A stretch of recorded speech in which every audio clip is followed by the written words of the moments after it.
Assalamualaikum warahmatullahi wabarakatuh. Halo guys, kembali lagi bersama saya Bobirin dan kita akan kembali komentari video dari Listas itu yang berjudul Felix Xiao radikal karena ikut Yesus. Didi ketawa sudah masuk kamar orang lain bahas Kristen. Kita akan langsung tonton videonya, habis itu akan kita komentari guys. Assalamualaikum, selamat datang kembali di channel ini. Balik lagi dengan saya Luis Budi Prasetyo. Kali ini kita akan bahas soal Felix Xiao dan Deddy Corbuzier. Hai, Deddy Corbuzier pernah bilang stop masuk-masuk kamar orang. Sekarang dia yang masuk kamar orang sih. Nah, kita langsung aja bahas. Bentar gini ya. Orang-orang teman kita Kristiani, termasuk Luis itu nggak tahu isi kamarnya umat Islam, ya. Dalam kamar umat Islam itu ada Yesus, ya. Ada Taurat, ada Zabur, ada Injil, dan ada nabi-nabi sebelumnya, ya. Nabi Musa, Ibrahim, sampai ke Adam, semuanya ada. Jadi isi kamar umat Muslim itu lengkap, ya. Nah, jadi selain itu tentu ada Quran, hadis, dan Nabi Muhammad. Tapi di kamar Luis tidak ada Nabi Muhammad, Al-Quran, hadis nggak ada. Jadi kalau kita bandingkan kamar umat Islam dengan kamar Kristen itu, umat Islam itu kamarnya lebih lengkap. Jika kita kalau bahas tentang Yesus, Taurat, Zabur, Injil, dan ingat ada ayat yang mengatakan bahwa ajaran nabi-nabi sebelumnya dan kitab-kitab sebelumnya sudah dibawa oleh manusia. Artinya kitab Taurat, Zabur, Injil dan ajaran nabi-nabi seperti Yesus, Musa dan lain itu sudah diubah sehingga kita harus itu masuk bagian kamar kaum muslim, dan itu kita lihat rujukannya, yaitu apa jadinya kitab-kitab diubah itu, ya kitab, ya. Apa ajaran Yesus yang diubah, ya kita lihat ajaran perubahannya seperti apa. Jadi itu adalah bagian dari kamar kaum muslimin. Jadi orang-orang ini ngerti isi kamar kaum muslimin. Jadi kita bahas itu dikarenakan kita tuh masuk kamar dia. Tidak, kita tuh bahas apa yang sedang ada di kamar kita. Dan kebetulan isi itu ada juga di kamar Anda. Tapi kalau kalian bahas tentang Nabi Muhammad, Al-Quran, hadis kan itu tidak ada di kamar kalian. Itu baru offset. Jadi Luis dia tidak tahu apa saja isi kamar dari umat Islam. Ya. Dia harusnya belajar dulu apa sih isi kamar dari teman-teman kaum muslimin ini kan. Jadi dia tidak membuat video yang menunjukkan bahwa dia tidak paham seperti ini guys. Dan kita dengar ya video dari Felix Xiao. Tapi saya heran ya, akhir-akhir ini banyak artis-artis yang ngundang ustadz-ustadz gitu, dan juga tokoh-tokoh agama diundangin dan difasilitasin untuk bahas agama orang. Aneh kan? Nah, ini Luis gak paham. Kenapa orang banyak ngundang ustadz? Biar orang tahu apa sih isi kamarnya kaum muslimin. Jadi Luis ini harusnya berpikir, dia harus mencerna apa yang ditanyakan oleh para YouTuber ini atau para podcaster ini kepada para ulama, para ustadz. Dan dia harusnya bisa menyimpulkan, oh ternyata ini toh isi kamar kaum muslimin. Ternyata juga bahas tentang penyimpangan agama Islam, penyimpangan ajaran nabi-nabi, dan penyimpangan dari kitab-kitab suci sebelumnya. Yaitu tentu rujukannya adalah Alkitab dan Kristen itu sendiri, dan Yesus itu juga. Nah, itu harusnya yang dipahami. Makanya kalau nonton itu yang tuntas, biar tahu konteksnya, ya. Jadi dia tuh harus paham bahwa mau nggak mau, suka nggak suka, ya isi kamar umat Islam tuh ya ada Kristennya juga di dalam, ya kan? Makanya ada nama cabang ilmu itu kristologi, ya. Bahkan di Kristen itu ada namanya mata cabang ilmu itu Islamologi. Jadi dia harus ngerti kenapa ada cabang ilmu namanya kristologi dan Islamologi, meskipun kristologi masih lebih cocok di Islam, karena memang Islam itu membahas tentang penyimpangan ajaran-ajaran Nabi dan kitab-kitab suci sebelum Quran. Nah, kalau di Kristen kan tidak ada itu. Tidak ada diajarkan tentang Nabi Muhammad, tentang Al-Quran dan hadis. Tidak ada guys. Jadi Islamologi yang diajarkan Kristen itu offset. Jelas. Karena bukan bagian dari isi kamarnya. Tapi tidak diajarkan. Ada Islamologi di pihak Kristen. Yaitu cabang ilmu untuk untuk apa namanya, untuk mempelajari Islam. Tapi kalau untuk mempelajari aja silakan untuk mempelajari. Tapi kalau itu disampaikan ke publik, nah itu offset. Tapi kalau kita tidak, karena kita memang ada itu di Quran dan hadis, yaitu tentang penyimpangan ajaran nabi-nabi dan kitab suci yang diturunkan dalam Quran dan Nabi Muhammad. Yes. Herman juga. Dulu video channel-channel yang memotivasi orang, sekarang channel-channel ini malah bikin keruh suasana Indonesia. Ya kita nonton dulu. Jadi gini ya, dia kira channel Deddy Corbuzier itulah channel hanya untuk memotivasi orang. No, sih apa tidak tahu ya, bahwa Deddy Corbuzier itu terkenal dengan penontonnya disebut sebagai smart people. Artinya orang-orang yang cerdas, orang-orang yang tercerdaskan. Artinya videonya itu adalah bukan motivasi. Kalau motivasi, Mario Teguh. Siapa lagi motivator lain? Di Corbuzier itu lebih kepada edukasi. Makanya jagonya adalah smart people. Luis masa nggak tahu sih tentang hal itu? Jadi bukan motivasi. Motivasi ada, tapi utamanya itu adalah tentang smart people. Orang-orang cerdas. Sehingga isinya adalah edukasi. Jadi dia tuh pengen edukasi bahwa ini loh Islam itu. Ternyata Islam itu juga bahas tentang Kristen. Isi kamarnya itu.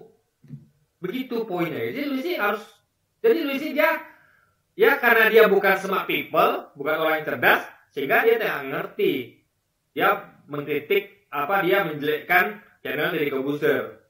Ya, kok channel motivator malah bahas itu bagian dari edukasi. Dan Deddy Corbuzier itu adalah smart people, bukan motivator people ya, sekali lagi ya. Video dari Felix Xiao. Yang komplain ibu saya. Okay. Ibu saya bilang gini, Lik, Mbok ya kamu tuh ya jangan terlalu frontal. Mami ini udah sakit jantung gara-gara kamu, nanti kalau ada apa-apa gimana? Saya bilang, Mi, saya cuma mengikuti sunnahnya Yesus Kristus. Bentar. Gimana? Kenapa jadi sunnahnya Yesus Kristus? Ya karena Yesus itu kan kalau kita baca di dalam Alkitab kan Yesus kan sangat tokoh yang sangat radikal. Kan dia datang ke Bait Allah. Bait Allah ketika ada orang lagi jualan, meja dibalikin. Saya nggak pernah gitu loh mas. Saya nggak pernah membolak-balikkan meja orang loh mas. Tapi yang dilakukan oleh Yesus kan seperti saya bilang saya melakukan itu, dan karena itulah Romawi kan akhirnya benci sama dia karena dia kan provokator. Nah jadi saya cuma mengikuti sunnah Yesus Kristus. Ibu saya bilang beda, dia Tuhan kamu bukan. Oh ya sudah. Ya tapi ya udahlah ya. Terus kemudian bapak saya bilang, akhirnya dia menangis kan, dia bilang gini, kamu tuh Lik, ibu mau kamu ajak debat? Enggak sih, cuma guyonan aja saja. Iya. Jadi dari Corbuzier bahkan tahu itu bahwa Yesus itu datang ke tengah-tengah pasar itu ya, ke tengah tempat ibadah yang mana situ dijadikan tempat jualan. Yesus marah lalu membalikkan meja gitu. Jadi Corbuzier bahkan tahu itu tandanya di Corbuzier itu kita bangga dan kita senang karena dia tuh mualaf tuh karena proses berpikir. Karena dia smart people. Dia mempelajari kitab dan merasakan bahwa ternyata Yesus itu tidak seperti digambarkan oleh teman-teman Kristiani. Ya, penuh kasih sampai kasihnya pun musuh pun dikasihi, padahal Yesus melakukan membalikkan meja. Jadi gini guys ya, Yesus itu adalah memang penuh kasih, tapi Yesus itu punya prinsip. Dia mengasihi musuh, tapi bukan membuat dia tuh menjadi apa saja musuh lakukan itu dia terima. Enggak. Buktinya dia tidak terima dengan kelakuan dari musuhnya, yaitu menjadikan rumah ibadah sebagai tempat jualan atau judi. Nggak tahu saya waktu itu ya jualan atau judi. Buktinya apa? Dia marah dan balikkan meja. Itu artinya Yesus itu adalah penuh kasih, tapi juga punya prinsip. Tapi kalau di Kristen kan tidak. Digambarkan sebagai penuh kasih, tapi tanpa prinsip. Jadi apapun yang musuh lakukan itu dikasih saja. Enggak. Yesus itu mengasihi musuh, tapi tetap pegang prinsip. Apapun yang salah dari kelakuan musuhnya, akan dia tunjukkan bahwa ini salah. Bahkan kalau perlu dia balikkan meja untuk menunjukkan bahwa ini salah loh, begitu kan. Ya, saya lihat sih Deddy Corbuzier dia ketawa bahagia ya, saking menikmatinya masuk kamar orang cuy. Kapan hari dia marah? Bukan, jadi Kobuzer tuh bahagia, kenapa? Karena dia tuh tahu ayat itu. Tahu. Orang itu yang tahu tentang apa yang dibicarakan akan nyambung. Sehingga akan jokes dan candaan itu akan nyambung, guys. Lu sih nggak ngerti, komunikasi nggak ngerti dia. Dia terbukti beberapa kali itu kita tonton di video-video saya ya. Dia seringkali salah menangkap pesan orang. Orang ngomong A, ditangkap B. Ini terbukti juga sekarang dan terbukti berkali-kali, guys.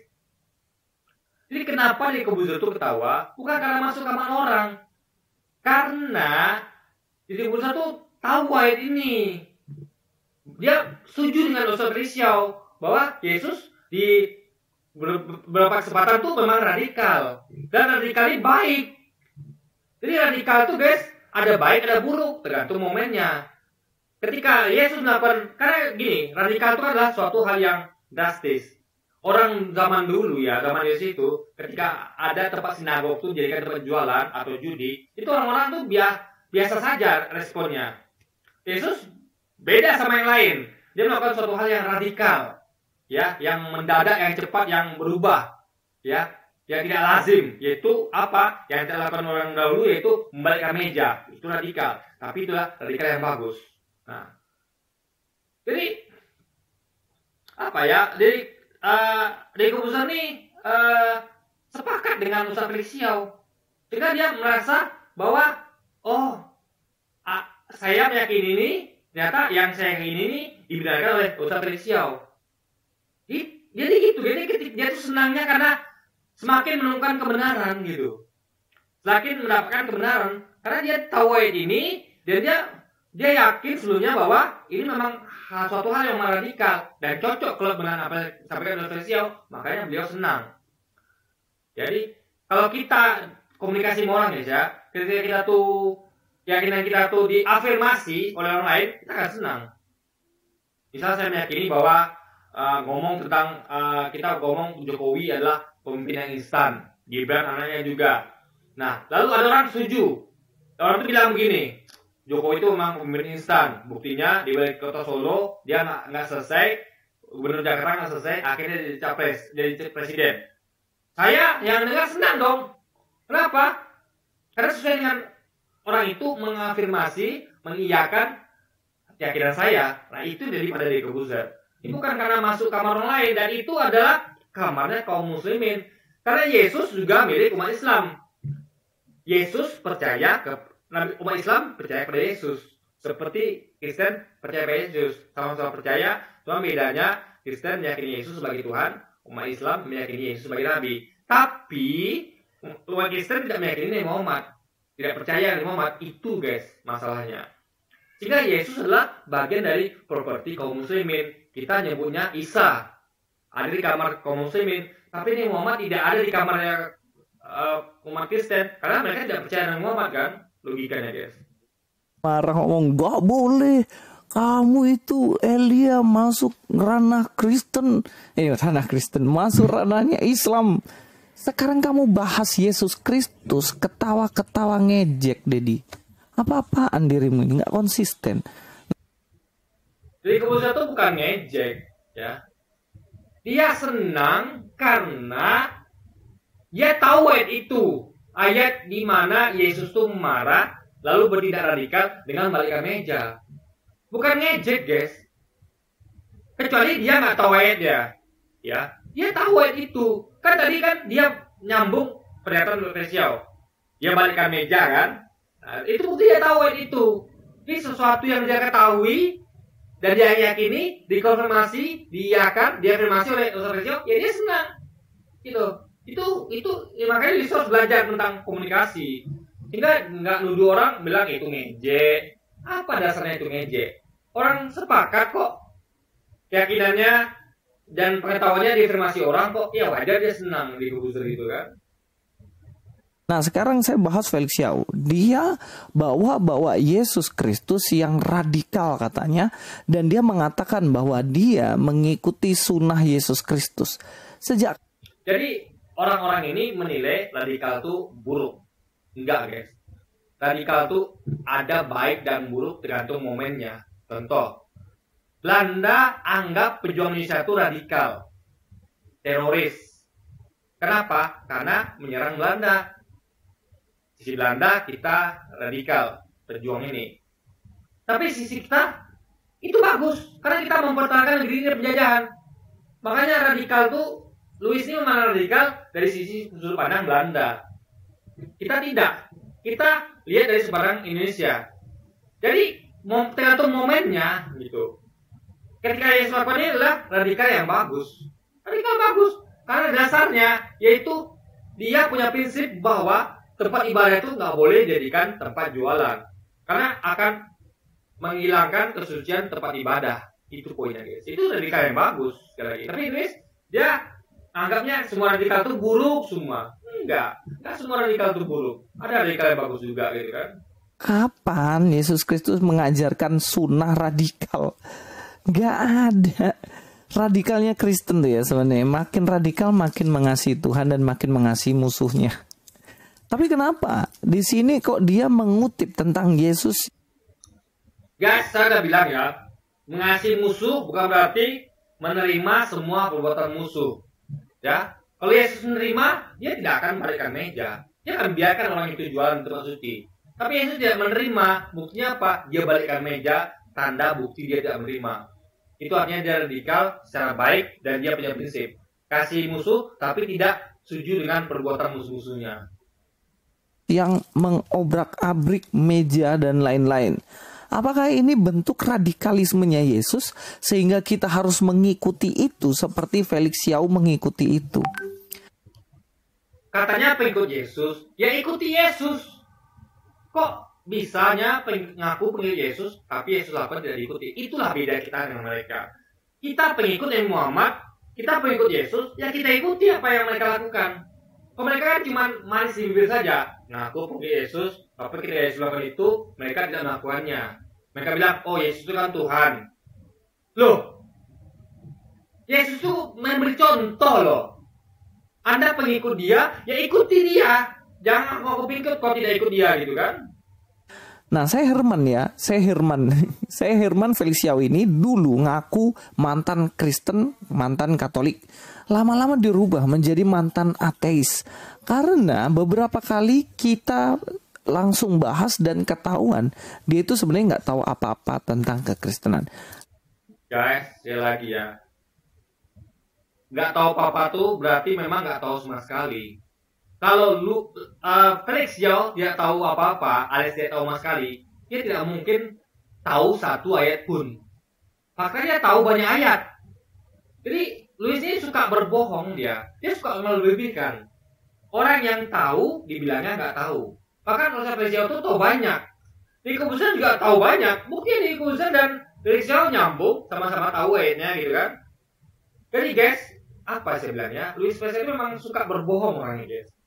Ya, kalau nggak tahu apa-apa ya, contohnya ya, anak sekolah ya, ketika dia tuh belajar di kelas, dia ujian nggak bisa jawab sama sekali, itu nggak tahu apa-apa dia. Atau tanya gurunya, kamu tahu nggak isi buku sejarah ini? Oh nggak tahu bu, oh memang kamu nggak tahu apa. Tapi kalau dibilang kan, bu, pengen guru tuh berjuang lawan penjajah Belanda lah bu. Ternyata dia tahu, ya kan? Orang yang tahu ayat artinya dia tahu. Tinggal masalah pemahamannya lagi, gitu kan? Jadi tahu tuh beda dengan paham guys ya. Tahu beda dengan paham. Tahu itu adalah kita tuh mengetahui dalam arti kita tuh sadar ada di situ gitu. Tahu kita. Tapi paham kan lain-lain konteksnya gitu. Jadi kalau tidak tahu apa-apa, artinya betul-betul tidak sadar bahwa itu ada di situ. Jadi makanya Ustaz sadar itu ada di situ ayatnya gitu. Jadi kata-kata tidak tahu apa-apa itu jelas tidak fair. Itu adalah pembodohan publik. Itu adalah fitnah. Bahkan kalau dikatakan bahwa tidak paham apa-apa, itu juga salah juga. Karena apa ya? Paham itu kan tergantung sudut pandang. Sudut pandang Louis mungkin bagi dia itu salah. Tapi sudut pandang lain Islam itu benar. Jadi tergantung sudut pandang. Ya, oke dia mengatakan bahwa tidak paham apa-apa, oke dari sudut pandang dia. Tapi kalau ini kan subjektif. Kalau sepandang orang yang setuju akan bilang dia akan paham, sangat paham bahkan. Tapi guys tetap nggak bisa digunakan untuk tidak tahu apa-apa ya. Karena terbukti Ustaz Felixio itu tahu dan sadar bahwa ada ayat itu di situ kan. Dan dia bisa jelaskan bahwa Yesus itu memang terbukti radikal. Karena itu tidak lazim dilakukan pada saat itu. Kita akan lihat Yesus Kristus yang mana dia mengobrak-abrik meja. Ada apa sebenarnya? Kita akan lihat dalam bagian ini. Ya, kita lihat di dalam kitab Matius ya guys ya. Kita lihat dalam Matius. Lalu Yesus masuk bait Allah dan mengusir semua orang yang berjual beli. Nah, jadi Yesus tuh masuk ke bait Allah, artinya kan tempat ibadah, tempat untuk mengagungkan Allah. Dan mengusir semua orang yang berjual beli di halaman Allah. Berarti masalahnya adalah kegiatan jual beli di halaman Allah. Di halaman bahkan guys, bukan di dalamnya. Di halaman loh ini. Artinya kan tempat itu nggak boleh dikotori. Berarti orang jualan itu mengotori tempat ibadah. Buktinya dia membalikkan meja-meja penukar uang dan bangku-bangku pedagang merpati. Artinya ada masalah di situ, berarti tidak boleh berjualan di tempat ibadah guys. Di halaman bait Allah. Ia membalikkan meja-meja penukar uang dan bangku-bangku pedagang merpati. Ada persoalan apa di sini? Ada persoalan apa kok sampai Yesus membalikkan meja-meja, mengusir semua hewan-hewan di situ, dan juga kemudian dia mengusir orang-orang yang dagang di situ. Kalian perhatikan nggak? Yesus tuh dagang di mana? Kok Yesus dagang di mana? Orang-orang itu dagang di mana? Sehingga Yesus Kristus mengusir. Kalian perhatikan nggak? Mereka dagang di bait Allah. Bait Allah yang seharusnya rumah doa. Mereka dagang di halamannya ya. Luis harus baca baik-baik. Di halamannya. Bukan di bait Allahnya. Jadi kayak kita lihat tuh halaman masjid gitu. Jadi bukan dalam masjid mereka jualan. Di halaman masjid. Ya, jadi jangan diubah ya konteksnya. Itu kalimatnya jelas adalah halaman bait Allah. Bukan bait Allah itu sendiri. Bukan dalamnya guys. Dipakai mereka untuk jual beli dagangan. Kalian tahu bait Allah itu tempat di mana seseorang datang memberikan korban persembahan kepada Tuhan.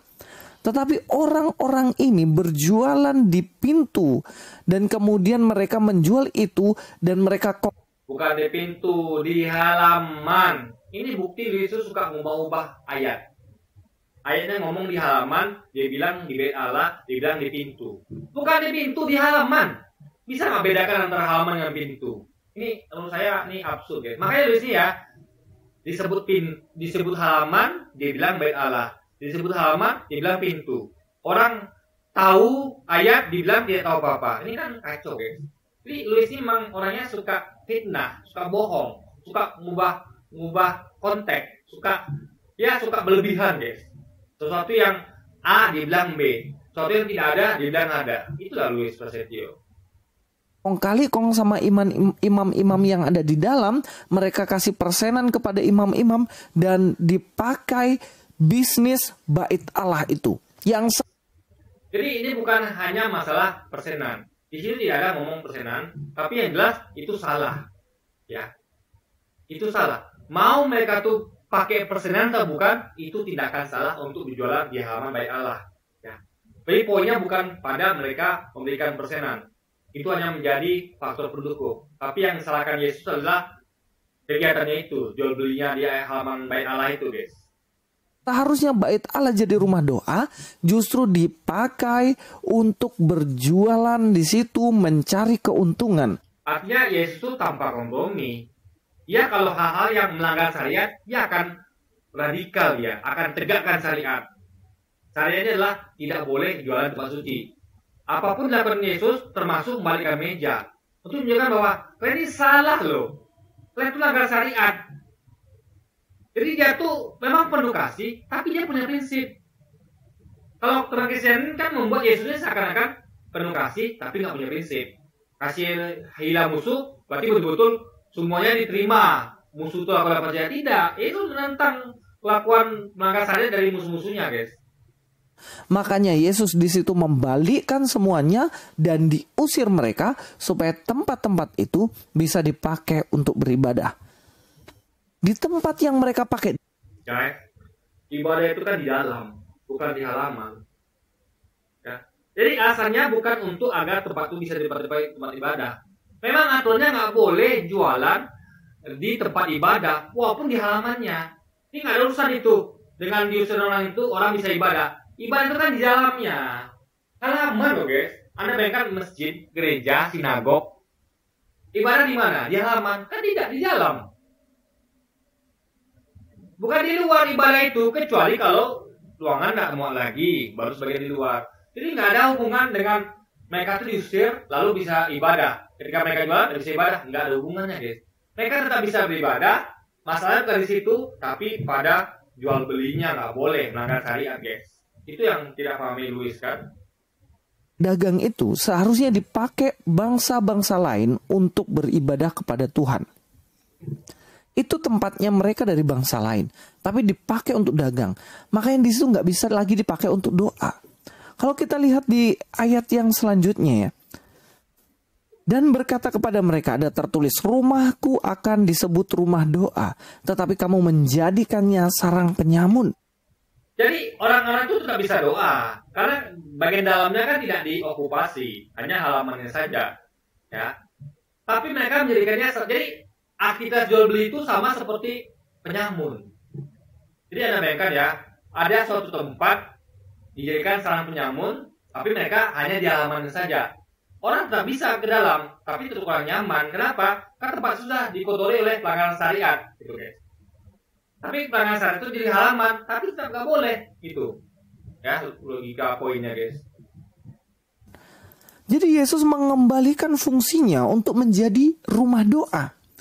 Bait Allah, rumah Tuhan yang seharusnya dipakai untuk berdoa kepada Tuhan, dipakai untuk dagang. Makanya Yesus kembalikan fungsinya supaya bait Allah menjadi rumah doa lagi.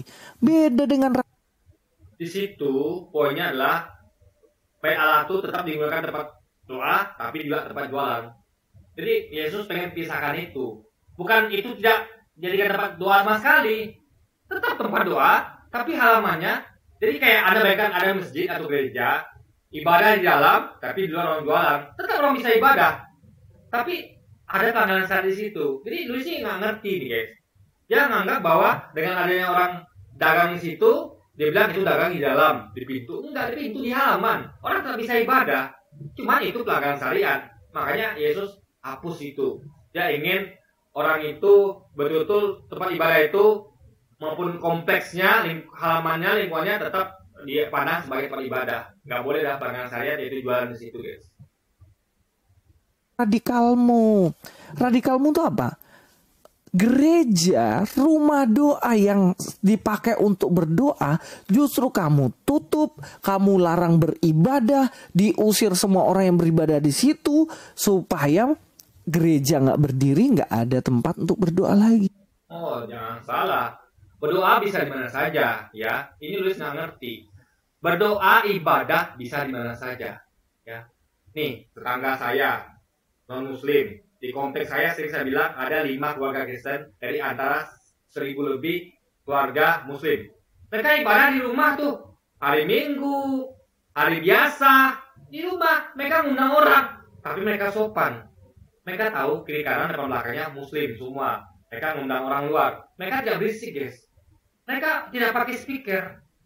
Bahkan pintu rumahnya mereka tutup sedikit. Sehingga orang bisa keluar masuk, tapi tidak lebar, sehingga tidak mengundang perhatian publik gitu. Mereka tetap ibadah, tetap doa, tapi dengan cara santun, etika. Karena itu bukan lingkungan mereka. Mereka di situ sedikit, itu etika namanya guys. Ini tetap bisa beribadah gitu. Masalahnya gereja itu kalau dibangun, bukan hanya gereja ya, semua bangunan itu harus ada izin dari warga. Ingat, bukan hanya izin pemerintah, tapi juga izin warga. Karena wargalah penguasa di situ, bukan pemerintah. Pemerintah itu hanya menjalankan mandat kuasa rakyat. Ingat, pemerintah itu adalah titipan dari rakyat. Bukan pemerintah, penguasa sejati tidak. Penguasa sejati lah rakyat, orang yang tinggal situ. Artinya Anda harus minta izin kepada warga situ, bukan pemerintah. Pemerintah itu hanya mengizinkan atas izin dari warga yang berkuasa di situ, yang dominan situ, guys. Itu logikanya. Jadi Anda membangun gereja, tapi tidak minta izin warga. Itu bagaimana ceritanya? Ya, kita saja kaum muslimin bangun masjid di tempat-tempat kita minoritas, kita minta izin. Nggak boleh ya kita nggak bangun. Contoh di Papua, di Bali, di luar negeri, nggak izin kita nggak dibangun. Buktinya, Anda lihat sedikit sekali kan masalah yang dialami oleh masjid. Karena kita tuh pakai izin, guys. Kita tuh tidak melanggar aturan, tidak melanggar etika seperti mereka. Jadi kalau ada pelanggaran etika, yaitu bangun gereja tanpa izin warga, ya, cuma izin pemerintah. Karena pemerintah kan bisa saja disogok, bisa saja. Karena ada orang-orang dalam gitu kan. Orang dalam. Kalau warga gimana? Orang dalam, warga sebanyak itu. Kalau pemerintah cukup pegang kepala saja, ya kan? Warga nggak bisa dipegang kepalanya, tapi kepala itu apa sanggup menghadapi warganya? Kan susah juga. Intinya adalah harus ada izin warga, ya. Itu namanya musyawarah mufakat. Ingat, jangan lupa kita punya sila Pancasila, yaitu musyawarah mufakat. Jadi harus pakai izin. Musyawarah dulu, baru mufakat. Jangan main asal bangun. Jangan. Namanya aja kita ada di mana-mana namanya IMB, izin berikan bangunan. Nah, kalau yang bangunan lain yang tidak berhubungan dengan SARA, oke lah. Tapi ini hubungan dengan SARA, hal yang sensitif, harus diskusi dengan warga, guys. Ingat, SARA itu adalah hal sensitif, nggak bisa dilakukan sama dengan lain. Kalau ada cuma bangun gede, itu bukan SARA, tidak sensitif. Jadi nggak perlu sampai segitunya izin. Tapi tetap perlu izin kan?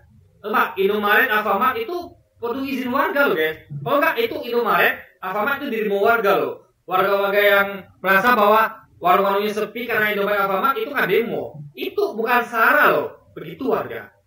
Apalagi kalau ini yang mengandung SARA, sensitif. Makanya harus lebih izin lagi ke warga, guys. Jadi Indomaret, Alfamart aja yang bukan SARA, izin ke warga. Kalau tidak masalah nanti. Apalagi yang sensitif begini. Nah, itu yang tidak harus pahami, guys. Kita butuh musyawarah mufakat, bukan egois untuk memaksakan bangun tanpa izin warga. Itu tidak etika, tidak punya etika namanya, guys. Ya kebalik dong. Yesus membuat gereja yang disalahgunakan dijadikan rumah doa lagi. Lah ini radikalis. Yesus tidak membuat gereja, ya. Itu adalah bait Allah, ya, alias sinagog. Yahudi nyebutnya sinagog. Jadi sejak kapan di situ ada gereja? Zaman Yesus belum ada gereja, ya. Ingat, bahkan Kristen pun belum ada. Karena gereja ada setelah adanya Kristen. Yang mau gereja siapa? Umat Kristen, bukan Yesus atau pengikutnya. Iya sih, jangan ngawur di sini ya. Ya, itu adalah bait Allah alias umat Yahudi menyebutnya sebagai sinagog, bukan gereja. Dan Yesus tidak pernah bangun sinagog. Dia hanya menegakkan syariat di sinagog, itu guys. Kamu tutup gereja-gereja tempat ibadah supaya bisa dipakai untuk dagang. Susah lah. Kok nutup tempat ibadah Kristen untuk tempat dagang itu adalah fitnah, ya. Kenapa ditutup? Karena tidak ada izin warga. Jadi jangan katakan itu untuk tempat dagang, bukan. Jadi di sini dia masuk ke fitnah, guys. Kita tuh demo, protes pada sesuatu yang melanggar izin. Yang tidak izinnya itu. Jadi kita tuh nggak boleh semena-mena, nggak boleh. Kita ini ada punya etika negara ini. Kalau bangun sesuatu tuh harus izin dulu kepada warga setempat. Anda pikir ini negara nenek moyang Anda? Tidak, ini negara bersama. Harus ada musyawarah mufakat. Nggak bisa Anda tuh mau bangun ini, senangnya nggak bisa, guys. Apapun itu yang dilakukan ya, mau bangun sesuatu, mau ngapain, Anda dapat izin dari publik. Gitu, guys. Nggak bisa Anda senangnya. Kecuali kalau Anda tinggal di hutan, silakan. Atau ini nenek moyang Anda yang punya, silakan. Ini punya bersama. Ya, harus musyawarah sama publik dengan warga setempat. Ngomong sunnahnya Yesus Kristus, ngomong kosong itu. Iya nggak? Kalau memang kamu ikuti sunnahnya Yesus Kristus, oke lah. Tolong itu orang-orang yang gerejanya ditutupin itu, kamu bela mati-matian mereka. Supaya mereka bisa beribadah pada Allah yang benar.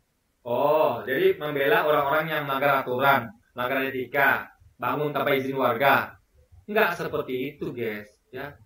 Kalau misalnya ada gereja yang dibangun dengan izin warga setempat setuju, tiba-tiba datang warga luar, di luar daerahnya, itu baru kita bela. Kita akan katakan, ini warga setuju loh. Kalian orang mana kalian? Gitu loh. Tapi kalau warga setempat nggak setuju, itu gimana mau belanya? Gitu. Berarti kayak kita kan harus mengutamakan kepentingan orang banyak, bukan orang yang sedikit, guys. Gitu loh. Ngerti nggak poinnya? Ya, ini kan masalah equality, persamaan. Jadi kalau ngomong persamaan, tentu utamakan dengan orang banyak. Kecuali kalau hal-hal yang memang urgent, kayak misalnya orang lapar, orang miskin, baru kita bantu, meskipun mereka sedikit. Ya, ini beda kasus ya. Jadi kalau untuk persamaan, yaitu di dalam hal ibadah, ya kita harus berpihak pada kepentingan orang banyak. Karena umat Islam juga punya kepentingan, umat Islam juga punya kepentingan. Jadi kepentingan siapa yang terbanyak, itu kita dukung. Gitu. Intinya adalah harus musyawarah untuk mufakat, gitu guys.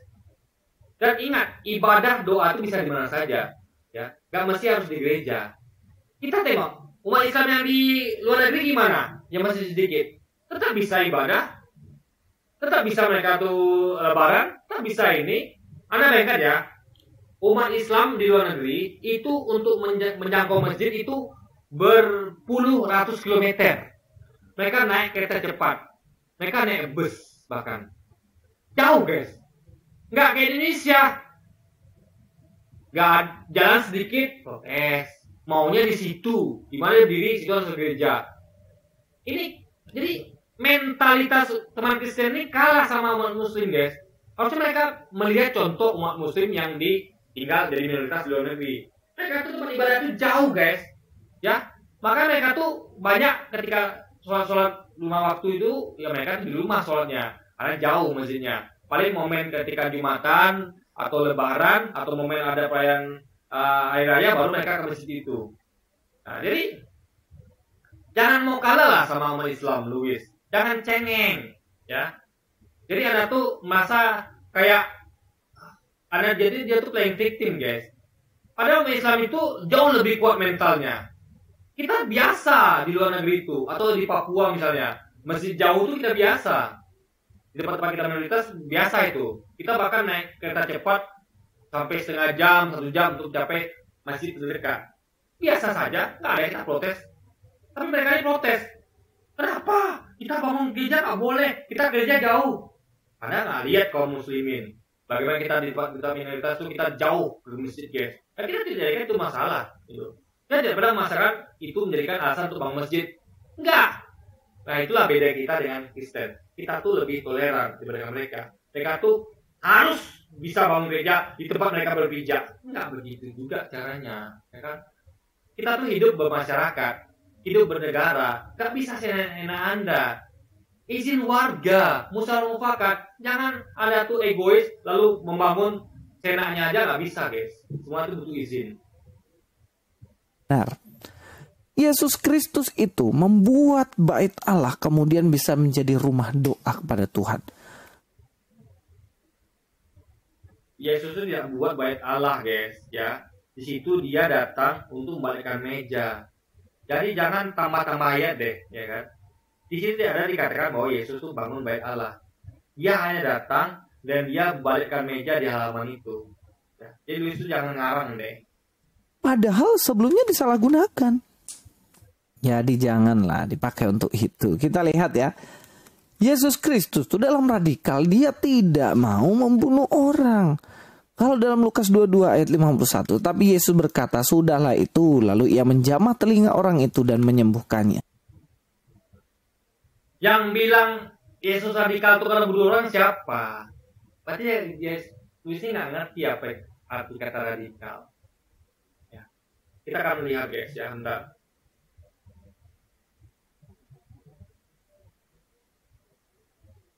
Nih, saya buka kamus besar bahasa Indonesia. Radikal tidak ada diasosiasikan dengan membunuh, nggak ada. Kalau Louis kan mengatakan bahwa Yesus kan nggak membunuh, jadi dia tidak radikal.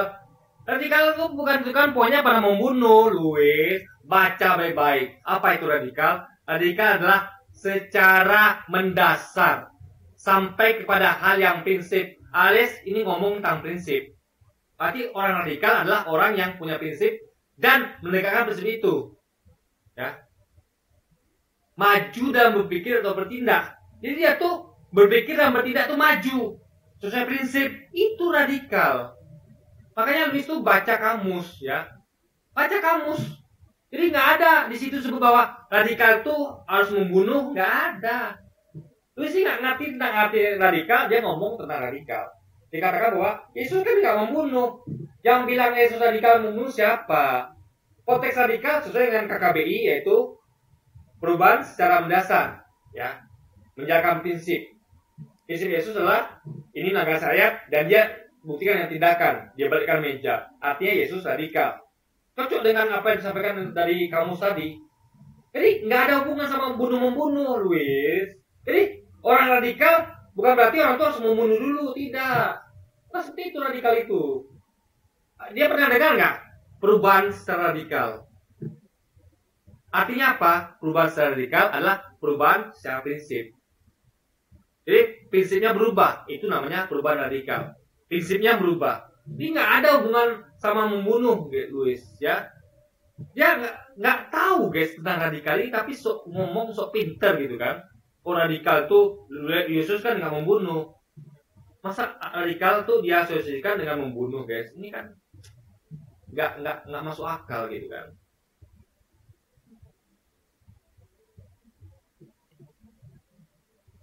Waktu itu Petrus dia bawa pedang, kemudian memotong telinga dari salah seorang prajurit itu, dan Yesus justru marah kepada Petrus. Gak boleh Petrus kau lakukan itu. Orang yang hidup dari pedang dia akan mati oleh karena pedang. Nah, ini kita harus lihat konteks ya, guys. Ya, Yesus memang marah. Petrus itu menggunakan pedangnya untuk memotong telinga dari orang tentara itu. Tapi jangan lupa, pedang yang dipegang oleh Matius itu dan satu murid lainnya itulah Yesus yang nyuruh beli. Ya, Yesus nyuruh, ya. Jadi ada lihat konteksnya. Ini yang Louis mungkin lupa mungkin ya. Konteksnya, guys, ya. Yesus waktu itu adalah lari dari kejaran orang-orang ini. Dia tahu tuh dia mau ditangkap dan diserahkan kepada penguasa Romawi. Tahu Yesus. Maka dia tuh lari dan sembunyi. Kemana? Ke tengah taman Getsemani yang di tengah malam buta, yang gelap gulita. Dan ini tempat yang cocok untuk persembunyian. Karena tengah malam dan di hutan kota pula. Artinya gelap. Karena banyak pohon kan, rimbun, gelap. Namanya taman, hutan, rimbun, ya gelap. Gitu kan? Nah, dan itu ada pagar di situ. Itu masuk pagar. Nah, Yesus menyuruh muridnya untuk jaga-jaga situ dan menyuruh muridnya untuk beli pedang. Jadi pedang pegang Matius itu adalah Yesus yang nyuruh untuk mempersiapkannya. Jadi Matius itu bukan inisiatif sendiri, Yesus yang nyuruh. Anda baca ayatnya, Anda baca konteksnya. Jadi Louis lupa bahwa pedang itu bukan inisiatif Matius, tapi suruhan Yesus. Jadi ketika Matius meletakkan pedangnya ke telinga itu, ada peran Yesus itu, karena pedang itu didapat dari perintah Yesus untuk menyiapkan pedang. Artinya Yesus punya andil dalam kejadian itu, ya kan? Sama kayak gini deh, Louis suruh berjagalah kamu sini dan belilah pedang. Ketika pedang itu gunakan orang untuk potong kuping orang lain, ya Louis ada ikut andil. Karena Louis kan nyuruh orang itu untuk menyiapkan pedang itu. Itu logikanya, guys. Nah, ini sebenarnya Yesus marah bukan karena orang ini menggunakan pedangnya, tapi oke, saya batuk. Jadi gini, guys, ya. Yesus itu dia tahu kondisinya adalah ini orang datang lebih banyak dengan senjata lebih lengkap. Sehingga akan konyol kalau dilakukan perlawanan. Yesus tahu kondisinya berbalik. Tadi dia kira bisa dilawan.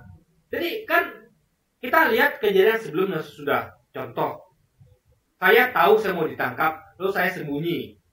Saya bawa orang untuk jaga-jaga. Saya suruh belilah pedang. Untuk apa pedang? Kan mungkin untuk motong bawang. Pasti untuk jaga-jaga. Pasti pedang itu akan digunakan ketika momen tepat. Kalau tidak, ngapain pakai pedang? Pedang itu untuk jaga-jaga, sama kayak tentara. Kenapa tentara polisi pakai pistol? Ya pasti digunakan untuk suatu waktu. Nah, mungkin hiasan. Nah, mungkin pistol itu hiasan. Ketika datang situasi yang tepat, misal datang perampok, itu hiasan aja. Dia pakai tangan kosong kan kayak gitu. Ketika momen tepat dia akan gunakan pistol itu kan. Sama kayak buat Yesus, pedang itu digunakan untuk maksud tertentu. Jadi ketika kondisinya kepepet dan kira-kira bisa menang. Nah, ternyata pikiran Yesus meleset karena memang dia itu bukan Tuhan. Dia tidak mau tahu. Kalau Tuhan harusnya tahu. Ternyata orang ini datang dengan jumlah lebih banyak dan membawa persenjataan lebih lengkap. Artinya Yesus ini mengetahui dengan sadar bahwa perkiraan meleset, dia ternyata kalah secara jumlah dalam persenjataan. Sehingga akan konyol kalau dia paksakan perlawanan. Akan mati konyol nih guys, mereka semua guys. Soal murid-muridnya. Maka Yesus tahu hal itu, maka dia bilang, hentikan. Karena tidak akan sanggup melawan gitu kan. Lebih baik menyerah. Karena itu lebih baik akan menyelamatkan diri gitu guys.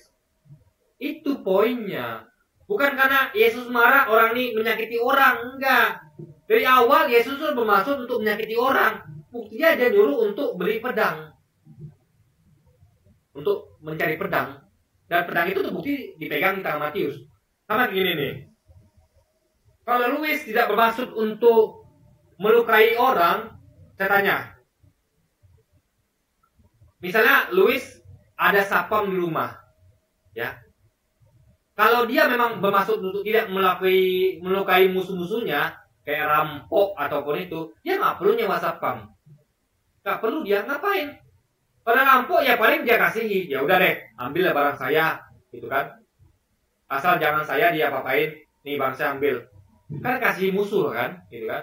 Tapi tidak, dia nyewa sapam. Dan sapam itu dipersenjatai pula. Dalam kasus ini adalah pedang yang seperti dipegang oleh Matius. Artinya Louis itu punya inisiatif untuk melukai perampok, untuk mengalahkan perampok, sehingga perampok ini tidak bisa mencuri rumahnya. Kok tidak, ngapain sapamnya dipersenjatai? Harusnya kan tidak dipersenjatai, gitu guys. Itu logikanya. Ketika seorang ada inisiatif untuk mensenjatai orang lain, artinya dia punya keinginan, niat untuk orang itu menggunakan senjata itu saat yang tepat. Dan saat itu tidak tepat, karena jumlah musuhnya lebih banyak dan senjata lebih lengkap. Sehingga salah kaprah kalau menggunakan pedang itu, momen yang tepat. Makanya Yesus selalu hentikan. Kalau mereka tujuannya sedikit, Yesus akan biarkan itu guys. Akan biarkan. Karena memang tujuannya menggunakan pedang itu memang untuk melakukan itu. Karena pedang itu bukan hiasan guys, bukan untuk motong bawang. Untuk digunakan, guna pedang adalah apa? Untuk nebas musuh guys. Itu logikanya. Bahkan pisau saja yang untuk motong bawang bisa juga digunakan untuk musuh-musuh gitu kan. Jadi Yesus ini sudah punya inisiatif, agenda untuk melukai musuhnya. Makanya dia nyuruh muridnya untuk beli pedang. Itu fakta, nggak bisa dibantah guys. Kemudian Yesus tempel itu telinganya dan disembuhkan. Dia tidak mengajak, ayo Petrus bela saya, ayo itu potong telinganya, potong lehernya. Ada Yesus radikalnya kayak gitu. Radikal tuh masih sampai segitu. Ingat, perubahan yang radikal. Apa perubahan radikal itu dengan bunuh orang? Tidak. Orang yang tobat dari dia tuh biasa judi, mabuk, dia berubah total, itu radikal perubahannya. Nggak ada hubungan sama membunuh. Nggak ada. Jadi jangan asosiasikan radikal itu dengan membunuh. Nggak begitu juga, Louis ya. Jadi nggak paham tentang arti radikal. Dan ingat, Yesus melakukan itu kenapa? Karena dia tahu ini kalah jumlah. Akan konyol kalau dia paksa melawan. Jadi itu semacam bentuk Yesus tuh semacam berbaik-baiklah. Jadi dengan ini loh, kembalikan kupingmu, jangan apa-apain kami ya. Tangkap aku, tapi muridku jangan diapa-apain. Sehingga orang itu kan terbukti, marahnya hilang. Antonya, coba ada mereka ya. Ada orang dipotong kupingnya. Orang itu pasti akan marah, dia akan balas itu. Ini murid Yesus akan dibantai nih, harusnya kan. Dibunuh atau diapain lagi kan. Minimal dipotong juga kupingnya. Tapi karena Yesus itu merayu dengan mengembalikan kuping itu, sama kayak kita gini guys. Anak saya memukul orang.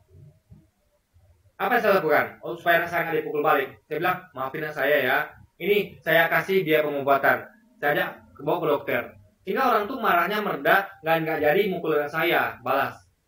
Dia maafin anak saya. Karena saya tuh mau tanggung jawab. Itu yang dilakukan Yesus, gitu loh. Yang merayu supaya muridnya tidak apa-apain. Karena kan yang dicari itu dia, bukan murid-muridnya. Dan dia mengalah. Biar muridnya selamat, karena bahaya loh. Motong kuping orang tuh bahaya loh guys. Orang tuh pasti akan balas dendam. Tapi Yesus tak mau itu terjadi. Dia mau muridnya selamat. Cukuplah dia saja dibawa. Lalu dia ngalah. Dan dia mengembalikan kuping orang itu. Biar orang ini gak marah lagi guys. Itu logikanya. Lo enggak dong. Sepanjang Alkitab, Yesus marah itu ketika rumah Tuhan dijadikan sarang penyamun.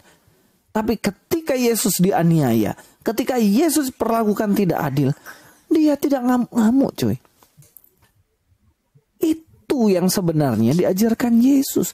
Kalau ngaku sunnahnya Yesus, masa teriak-teriak untuk menentang? Kan melanggar syariat, melanggar etika. Ya. Kita ngomong tentang berjualan di tempat ibadah maupun di halaman, itu kan melanggar etika. Etika rumah ibadah dilanggar. Ya. Sama dengan izin bangun gereja, nggak ada bangun, itu kan pelanggaran etika. Jadi aksi Yesus ketika balik ke meja itu adalah berhubungan dengan pelanggaran syariat dan etika. Karena itu melanggar etika, bukan hanya syariat ketika jualan di tempat bait Allah guys. Etikanya nggak ada gitu kan. Orang yang gak seiman, apa-apaan lu? Ya gak? Berusaha untuk binasakan orang ini, mereka kafir. Anda bayangkan ya, bahkan Yesus melakukan itu kepada orang yang seiman. Orang-orang pedagang tempat itu tentu seiman, ya, seiman. Pokoknya mereka dibolehkan jualan di halaman bait Allah oleh orang ini, orang yang di bait Allah itu. Artinya mereka kemungkinan besar seiman, gitu. Tapi Yesus nggak pandang bulu, mau seiman kek, mau enggak kek, tetap dia ini pelanggaran etika, pelanggaran syariat, nggak boleh. Sama kayak umat Islam, ada pelanggaran etika yang nggak boleh gitu. Masa pelanggaran etika dibiarkan gitu kan? Izin warga adalah ngomong tentang etika. Musyawarah mufakat itu etika. Kalau ada tidak musyawarah mufakat, tidak izin warga, namanya tidak punya etika. Anda bangun suatu tanpa izin itu adalah tidak beretika guys. Mana itu? Nggak bisa dong, janganlah comot-comot sembarangan. Deddy Kobusier. Anda kan ya, jangankan kita tuh bangun sesuatu, Anda tahu nggak? Ada bunyinya pendatang yang lebih 24 jam tuh lapor izin ke RT RW. Itu baru numpang guys, datang, pendatang. Yang meskipun itu rumah saudaranya, itu wajib lapor RT RW, izin gitu. Begitu guys, apalagi bangun tempat ibadah. Itu namanya etika gitu loh. Ya.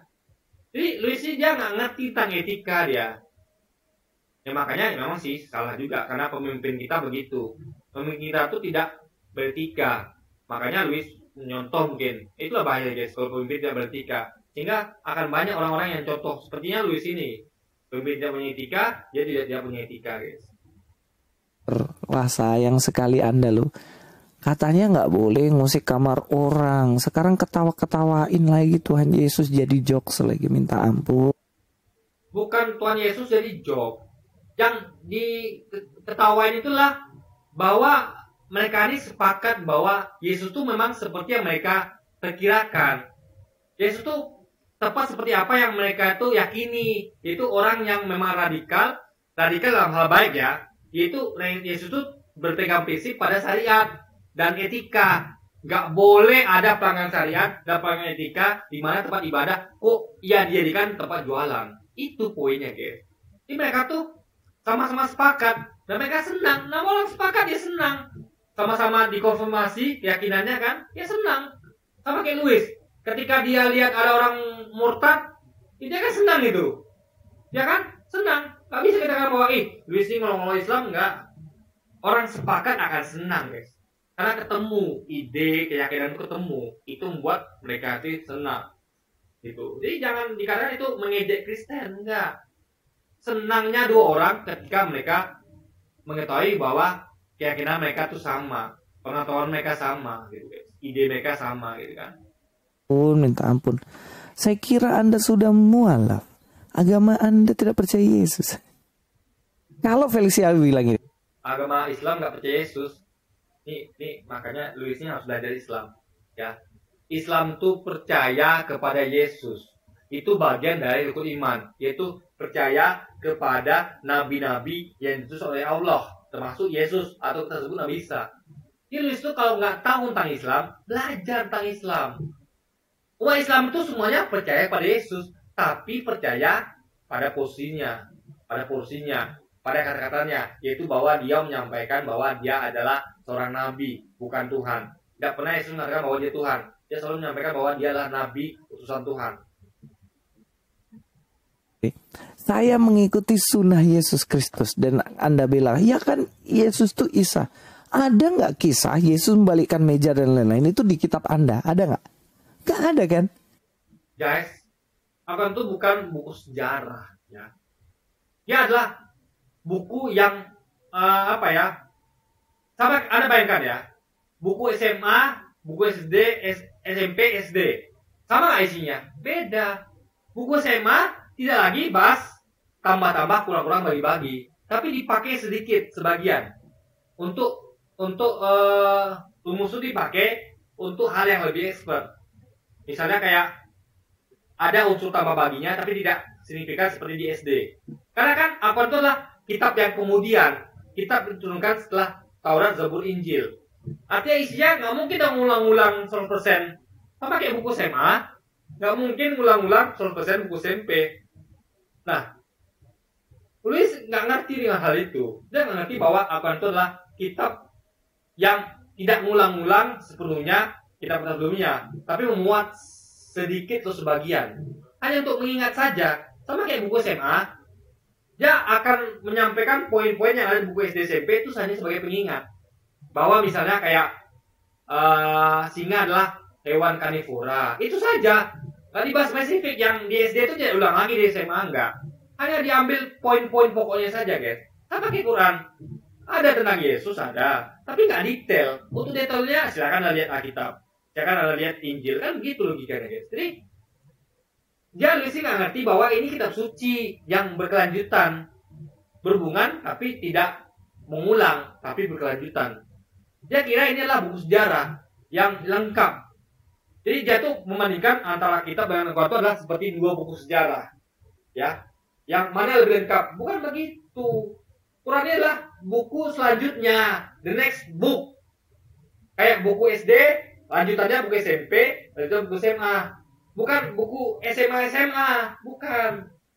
Jadi Luisi nggak ngerti bahwa dalam Islam, ya, ajaran Yesus adalah ajaran yang turun sebelum Nabi Muhammad. Artinya ada kelanjutan di situ. Bukan momennya sama, bukan. Bukan persaingan antara dua nabi, bukan. Tapi nabi yang melanjutkan dari misi nabi yang sebelumnya. Itu poinnya, guys.